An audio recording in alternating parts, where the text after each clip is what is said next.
Saudara, aksi sejumlah pendaki naik ke puncak Gunung Marapi di Padang, Sumatera Barat viral di media sosial.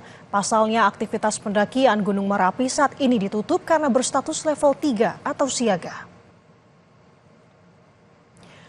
7 pendaki ini mengunggah video di media sosial yang memperlihatkan aktivitas mereka mendaki hingga puncak Gunung Marapi pada tanggal 19 Januari 2025. Tak hanya itu, terlihat seorang pendaki sedang berfoto dengan latar belakang asap yang keluar dari kawah Gunung Marapi.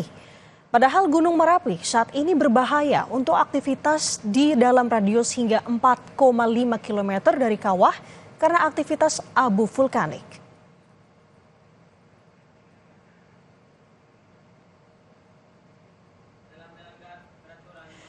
BKSDA Sumatera Barat langsung menahan 3 dari 7 pendaki. Mereka diminta menandatangani surat perjanjian agar tidak mengulangi perbuatan, serta menjatuhkan sanksi tidak diperbolehkan melakukan pendakian selama 1 tahun pada beberapa gunung di Sumatera Barat yang berada dalam pengelolaan BKSDA Sumber.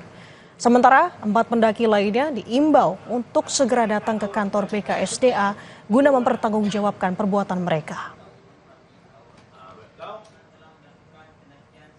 Bahwa telah menaiki Gunung Marapi pada tanggal 19 Januari 2025 dan mereka mendaki sampai ke Tugu Abel diantar oleh warga tempatan atas lain yang belum memberikan klarifikasi ataupun kepada Roni dan Karim. Tentunya kami tunggu klarifikasinya untuk memberikan keterangan ke kantor Balai KSDA Sumatera Barat paling tidak pada Kamis dan Jumat depan, karena memang dikenai sanksi tidak boleh mendaki atau menaiki tempat tersebut untuk 1 tahun ke depan.